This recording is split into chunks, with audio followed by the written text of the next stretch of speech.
Good afternoon. It is April 2nd, 2013. This is Jason Horak documenting the 1987 Dodge Daytona electric vehicle. And today we're doing a range test on my poor abused CALB, that's China Aviation Lithium Battery Company, 180 amp hour SE cells. These cells are about 2 years old now, and they've been used pretty nearly continuous, with the minor breakdown that I've had from breaking my motors and so forth. But otherwise, I use it as a daily driver, and I've been using these cells quite a lot. So anyway, today it is, I'm not sure if it'll make it out of the camera here, probably not, but it's 35 degrees out, and typical Cortland, New York weather during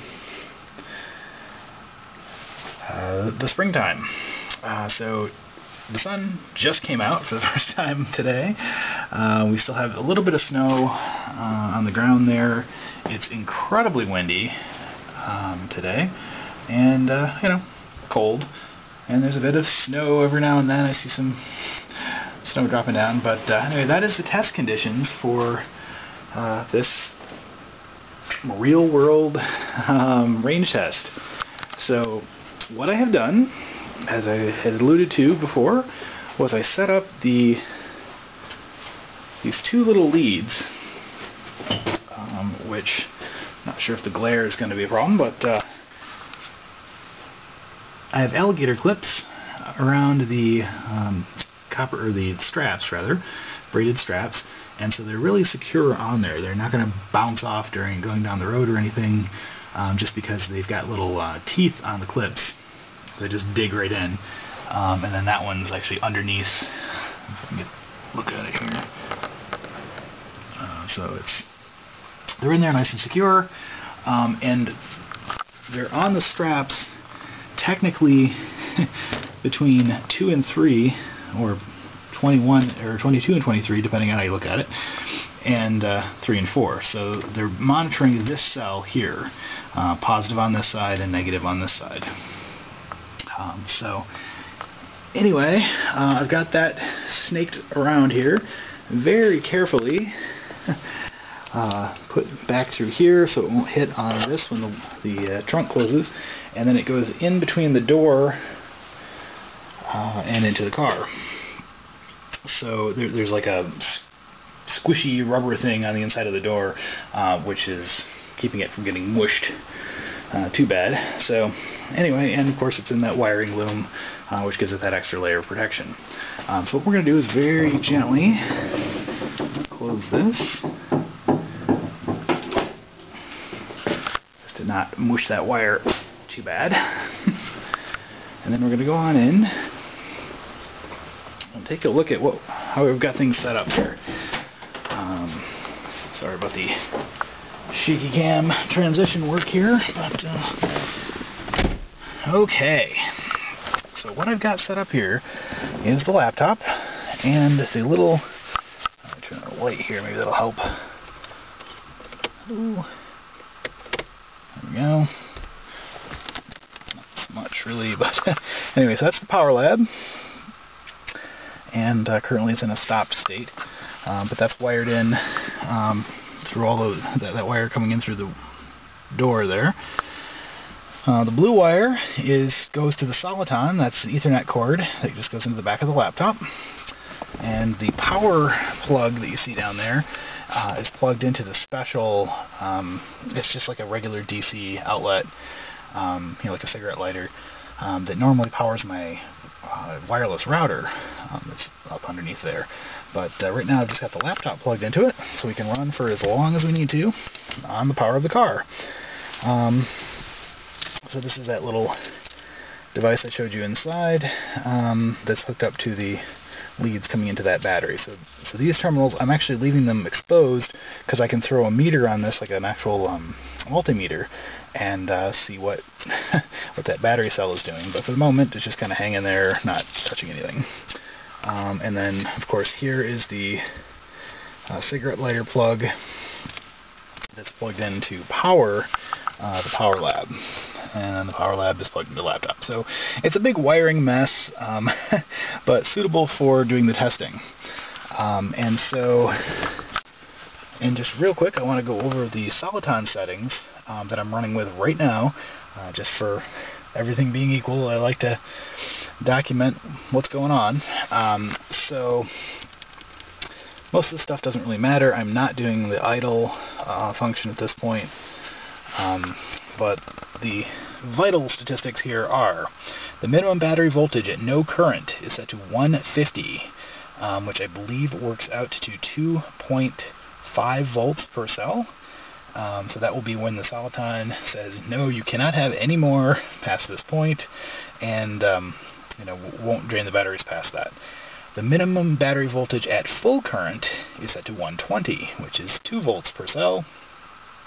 And that is how it's set to, so when you're accelerating, it will throttle the amount of power it sends to the motor based on that setting. So it will hold the batteries right at 120 at 2 volts per cell while accelerating.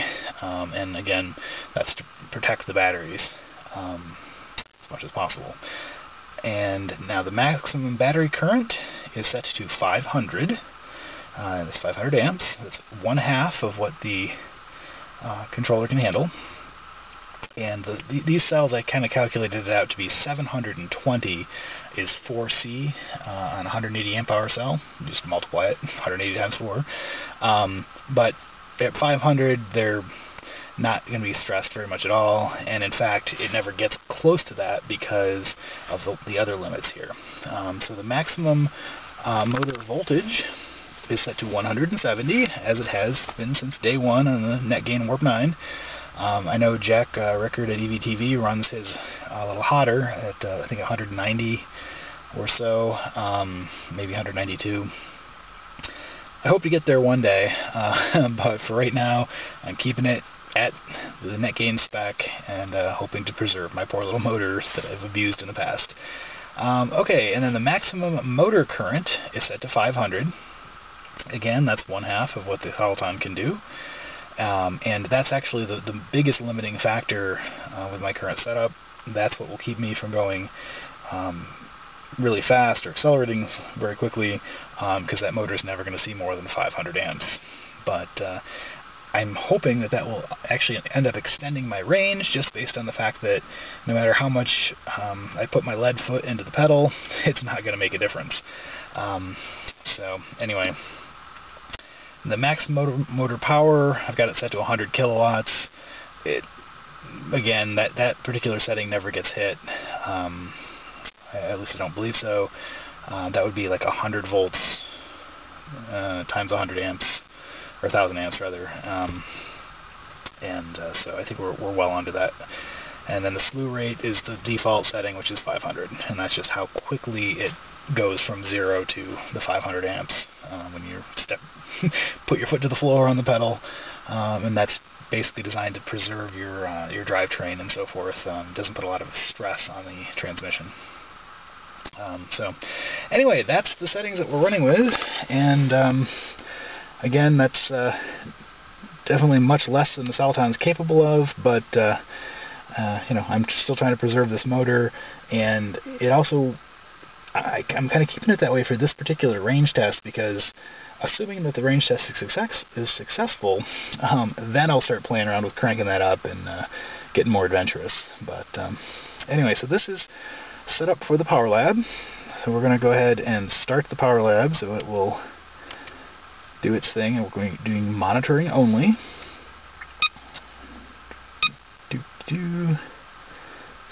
And we're confirming, yes, it's 8123, even though, of course, it's not. Alright, so as we can see here, and then we don't want to save the loaded graph, I just don't care. That's fine. Okay. Alright, so we are now recording. Alright, so our starting voltage on this cell is 3.405. And again, I know this cell has less capacity than the rest, and so that's not surprising that when we charged it, it's overcharged.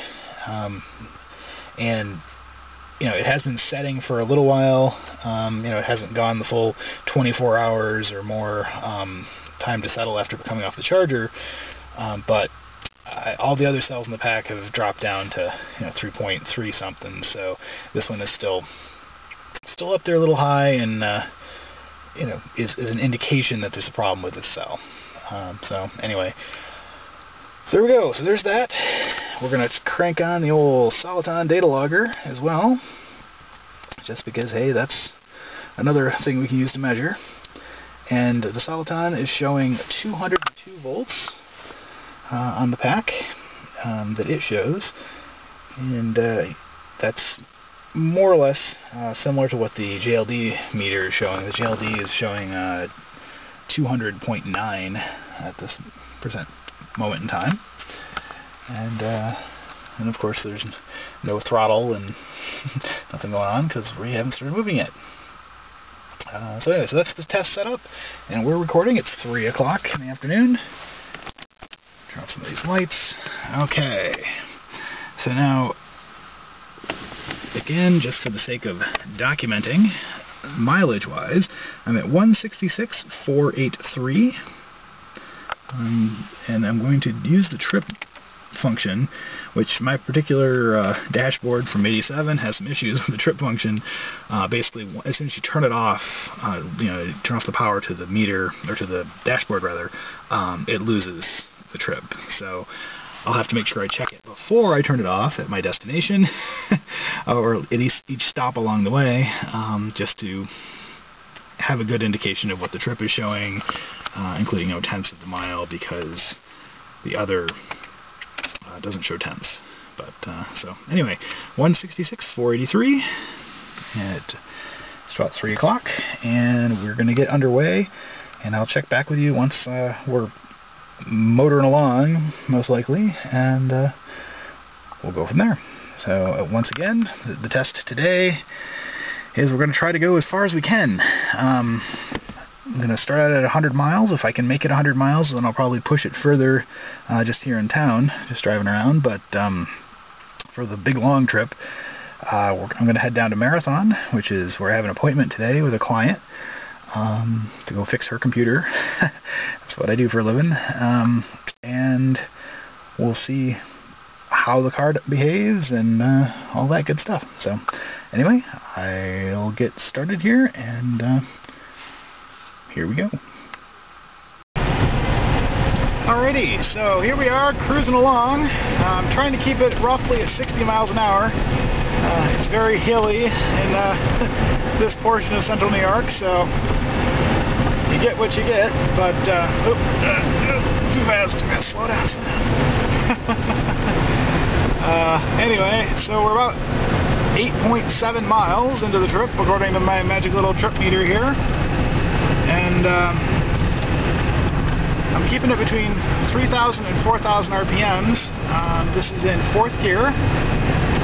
As per George Hamstrow's instructions, trying to run the motor at a higher RPM than I normally would, because that keeps that fan spinning, and the better cooling, longer life. So anyway, it's only 35 degrees out, but I'm trying not to speed so much on downhill there. Alright, so yeah, so here we are out in the boonies. It's 9.5 miles into the trip, and there we go. So pulling about 180 battery amps on that kind of straightaway there. But we're continuing to log on the laptop and with the Power Lab and all that good stuff, so everything's just doing what it's doing. So anyway, I've never been to the location that I'm going to today, so it's kind of an adventure out in the country, but it's all part of the game. So I just happen to really like this road. It's really fun to drive on, a little sports car to tool along, and it's windy and hilly and relatively little traffic. So anyway, I'll get back to you when I get to my destination, the first leg of the trip anyway, and I'm estimating it'll be about 20 miles total to that location, and then from there we're just going to keep on driving and see what we get. So with that 500 amp limit on the motor, I've got the pedal buried to the floor going up this hill, and you know, it shows on the meter we're doing 300 battery amps, and we are losing a little bit of speed. We're down to 57 miles an hour. You know, not too bad, but that's what you get for fourth gear, I guess. Anyway, a little scenic vista here out on the country. So, pretty territory and not too much snow left. So, anyway, I'll get back to y'all when I get to where we're going. Okay, so we've arrived at my first stop along today's little adventure. So we're at 17.6 miles on the trip, which is 166,501 on the regular mileage. And as far as how many amp hours consumed, looks like 39.9. So that's how much we've used so far. And we're at 195.8, 195.9 for the pack voltage. The soliton shows 197, and our happy little battery that we've been monitoring is at 3.283. So I'm not sure how I should handle this. I think I'm just going to leave laptop going and leave the battery monitoring going, leave the car on while I do my appointment here, and that way I'll have an unbroken log, and we can kind of see how this battery recovers after this little drive as well. And it's very bright here, but you can see how it went all over the place in the 28 minutes of this drive. So anyway, I will take care of my appointment and we'll continue on from here. Alrighty, so after a about 45-minute stop, I got going again, and we're about 31.9 miles into the trip, going up this really obnoxious hill, and burning amps like crazy. So trying to maintain about 60 miles an hour, and we're in fourth gear, just kind of towing along. So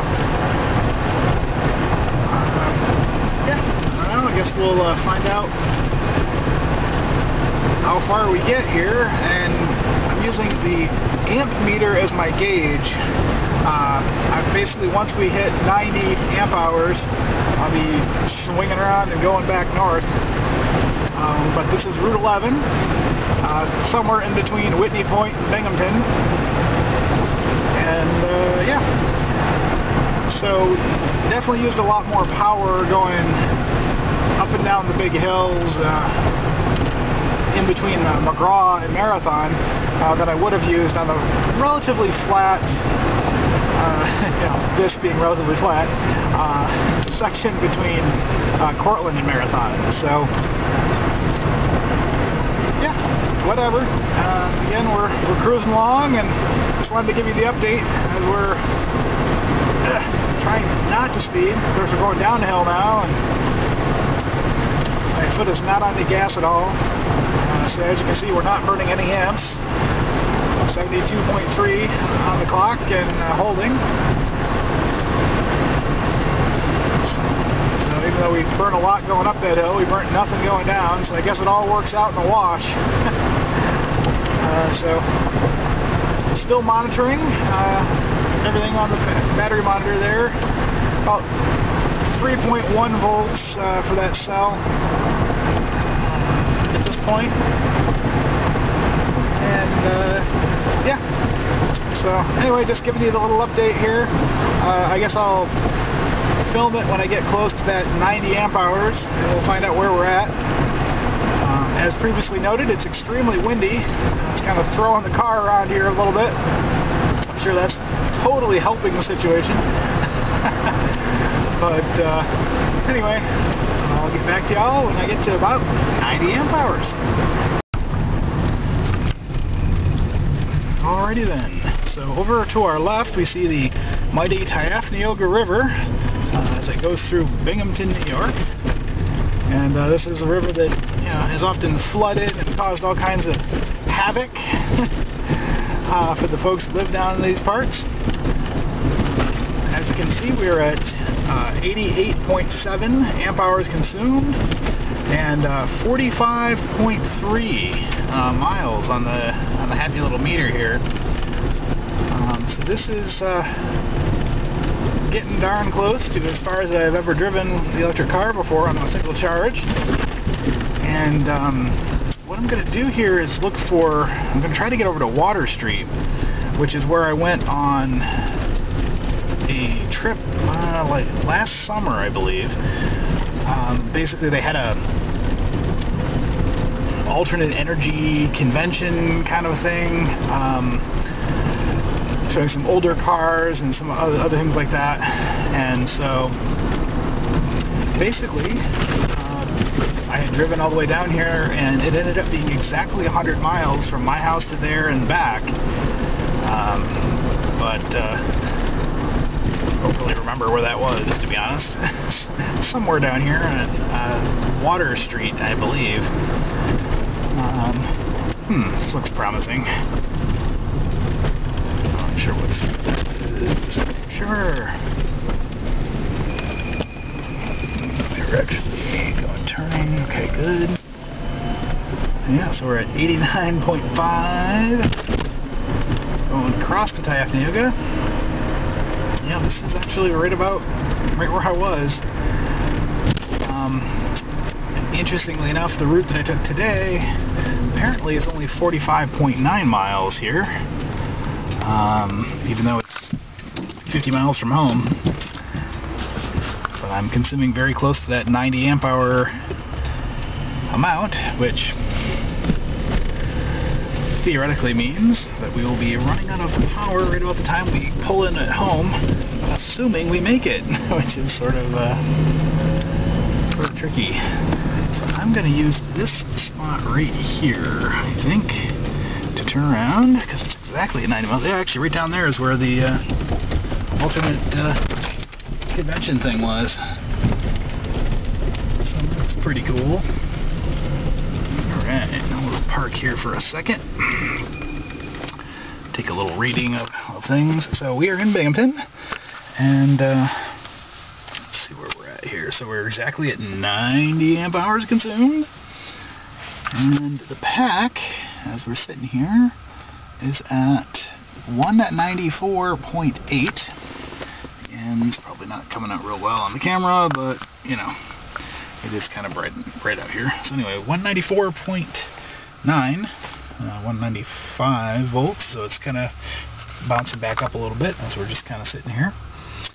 So let's see, on the trip meter we've got 166,529, and on the trip we're at 46.1.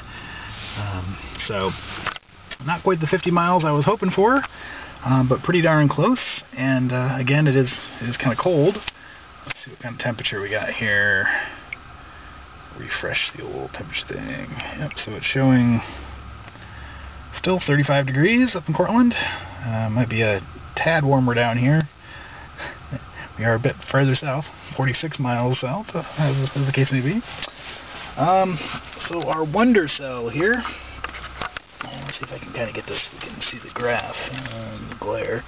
But yeah, it's kind of bounced all over the joint, and right now we're at 3.2 volts showing on that particular cell. So, and on the Soliton data logger, it's showing 197 volts on the pack. Yeah, and there we go. So, it's about 5 o'clock, well, 4:56, according to my cassette player there. But, yeah, so we're gonna now return to Cortland, and I'm gonna take the Route 11 just like we did coming down, but I'll take that all the way as opposed to the backcountry roads and stuff, and we'll kind of see where we end up, how far we get. Got my AAA card handy just in case I need to get towed. Not that that'll happen. Anyway, I'll catch up with y'all when something more exciting happens. Alrighty, we're headed back north. We've reached Whitney Point, which is the location where I ran out of power one time on the trip to Binghamton. I had taken Route 81, so the highway the whole way down, 75 miles an hour, down and back, and had ran out of power right about here. Now granted, this was with 53 batteries in the middle of the summer, and you know, again, I had taken the highway, so I was going 75 the whole way. So anyway, can't believe I'm stuck behind a big truck because, hey, that's my luck. But anyway, so I had gotten off the highway and I started going up this road. This is Route 11. Figuring, okay, well, I'll just go, take it easy, go slow. But once these lithium batteries hit the end, they're done. And I think I made it up to I don't know, a couple intersections up here, and it was just like, yep, there's just nothing left. So what I ended up doing was limping back to that gas station that we just passed, going a couple hundred yards at a time before the batteries were worn out, and then I'd let them rest for a little bit, and then I'd go another couple hundred yards, and then let them rest, and rinse and repeat, and you know, after about a half an hour, 45 minutes, I finally made it to the gas station, where I patiently awaited the tow truck. So that worked out okay. But while I was waiting at the gas station, the batteries had rested enough that I was able to drive the car up on the flatbed and then go from there. So yeah, learning experience all the way around. But oh, of course, he's going north as well on the same road that I am. I get to follow the truck the whole way. Yay!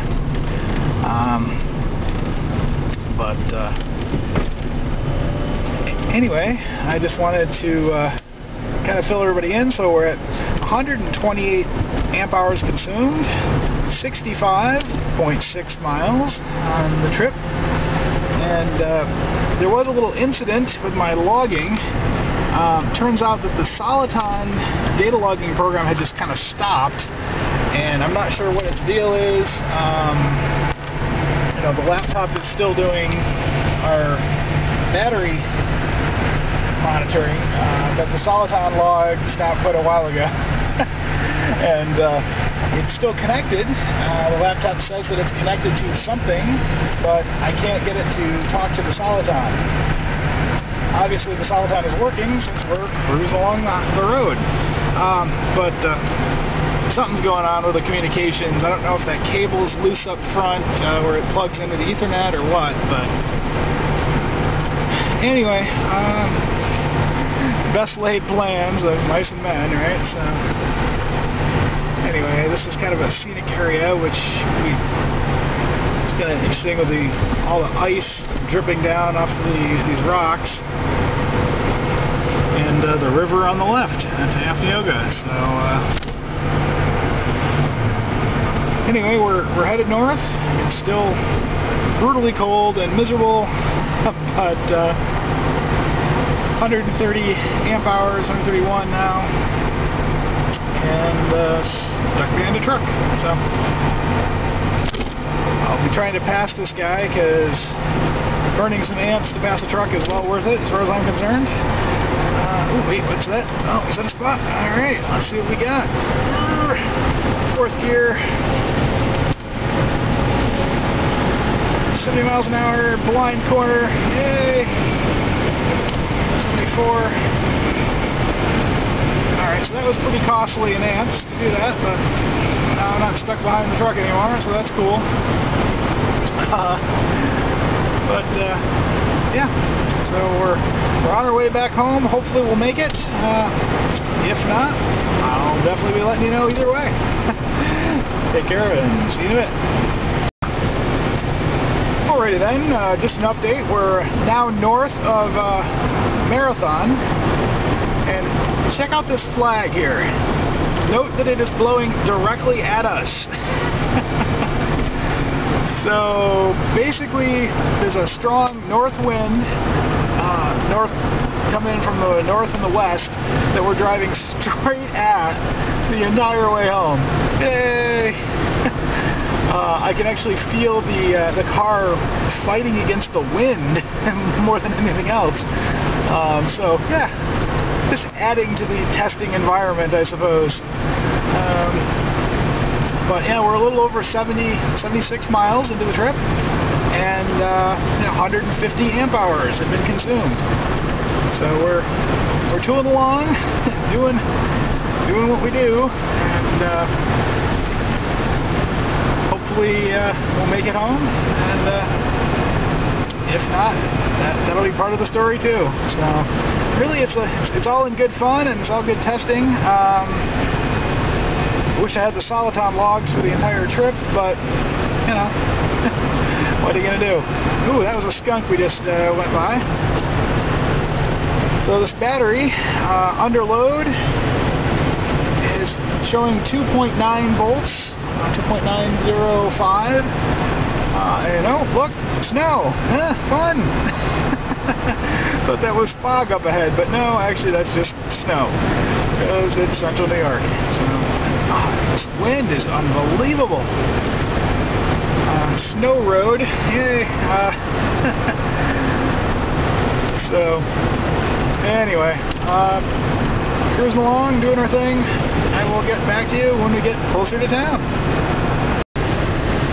Alrighty, we are getting back close to home. You can see that windmill there in the distance is just whipping like crazy.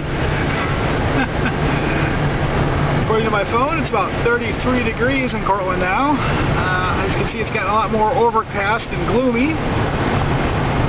But we are at 84.9, almost 85 miles, and 168 amp hours consumed. But we are still rolling. So we're going to go ahead and take it all the way home and log her in. Now this battery that I have been monitoring has definitely kind of hit the end of its tolerance. We're kind of dropping down to 2.1 under load at the moment, and that's sort of what we would expect at 170 amp hours almost here. Out of this poor little abused cell. Oh yeah, 2.0. Yeah, well, there you go, 2.3 is we're letting it rest for just a hair.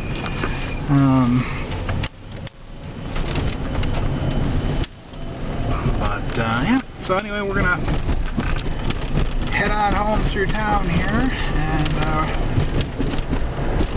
so far so good. Again, we're definitely at the end of the charge, and it definitely looks like this particular cell seems to be about 170 amp hour cell at this point. Yeah, fun times in Cortland. So I'll get back to you when we pull into the house, assuming nothing more exciting happens on the way. And here we are, arriving at home. Surprisingly, all the way back, without actually having any major incidents or having to be towed. How is that for something shocking? Alright, so our poor little maligned cell here is just getting the crap kicked out of it. It's bouncing back to 1.988, 1.97, 2.0, so it's coming back, but I'm pretty sure it hit the point something under acceleration. It was definitely down there to like 0.6. You can kind of see that big dip on the on the graph. So we took this cell down to empty. I mean, this cell is below empty. It's into the scary damage from over-discharge kind of land. Maybe. I don't know. But I see it's recovering rather nicely up into the 2.1 range. So our totals are 87.8 miles for this test run, 166,571 on the odometer, and 175.5 amp hours consumed. So we're shy of a 180. However, it should be noted that it is now 32 degrees here, so we are just about at freezing, and 35 was the high when we started all this. So this is a good cold weather test, for middle of winter or maybe spring in central New York. So anyway, looks like we logged a total of 2.9 hours on our stuff here, and again we lost the Soliton data logging in the middle. Not really sure why or what's up with that, but it's not communicating. So the batteries are nice and warm at this point, so I'm going to actually throw it on the charger like immediately and start going in reverse. So we're at 177.3 177.4 pack voltage, and just for fun, I think I do want to measure some of the other cells here, and we'll go take a quick run through and see how they're doing with the multimeter. Okay, well, I don't want the batteries to cool down too much before I throw on the charger, since it is, 33 degrees in this garage. But I just wanted to throw the multimeter on here. Up here so you can kind of see it. Just to test our sanity check here. So yeah, 248 or 2.489 or 2.49 now, and definitely coming up. This is the one cell that we've been testing all along, and we'll just pick another one kind of at random here. I don't know, it doesn't really matter. This way.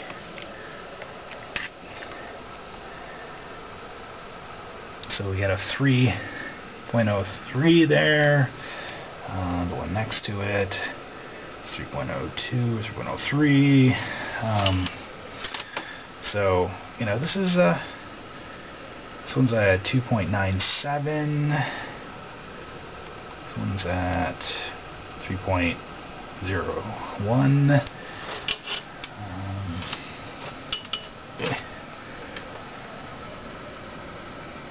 3.007. So I mean, they're all really relatively close. Where they're settling out here, and that's cool. The cells in the back are about the same as the ones that we're seeing up here, and there we go. So anyway, I'm going to throw them back on the charger, and throw them on the charger actually, and we'll go from there and see where we get, or see how long it takes to charge and all that fun stuff. I'm going to leave the little logger thing going, monitoring this one cell all through the charge cycle now, and we'll see where we're at. So we're at 179 now, is where the package is bounced up to just from not running for a while, and we'll get a charger all plugged in and go from there. Alright, I had to plug in my cord again because I had taken it with me just in case. I ended up needing a charge somewhere down south on my little trip. So we're all plugged in, and the charger is cranking away at its maximum power, as I always do it. So we're at 34.8 showing on the display, 34.8, 34.9. And I think that's a function of where the pack is at voltage-wise versus the 220 coming out of the wall or something, why that doesn't show 40. But it is cranked all the way up as high as it'll go. According to the JLD, we are pulling between 36 and 40 amps. Or putting back in, rather. Pushing, perhaps. So we're at 185 and climbing. And as you can see, the amp hour counter is going down. So at 40 amps, the meter isn't as accurate because it's a 1000 amp shunt, but you know, it's okay. So I am leaving the key on, and the actually I can turn off the soliton since it's not logging anyway. Just because the way that I've hooked up my cigarette lighter is you have to have the key in the ignition and on in order for the cigarette lighter to work. So since that's running my magic little meter, or the power lab, we got to keep that going. So anyway, I'm just going to leave this doing its thing, and just as a side note, the Manzanita little push button volt trim knob there is set to 182 volts, which seems to roughly translate to 210 volts of actual stuff there. So that's where it'll cut off and hopefully not overcharge the cells too much. But we are going to log this one cell, see how it does all the way back up through from complete discharge and beyond and back up again. Once again, I don't see any swelling for the cell as far as I can tell. You know, they're still seem to be doing okay as far as I can see visually. I haven't pulled the cells out of the box, but I would think if we had any significant swelling, it would be pretty apparent, as it would push the whole box out. So anywho, that is it for today. We're going to let the charger go, and it'll probably take another, 4 to maybe 5 hours, depending, to fully charge the pack, and then we'll be back on the road driving someplace else. So anyway, that's it for April 2nd, 2013. This is Jason Horak. Have a wonderful day.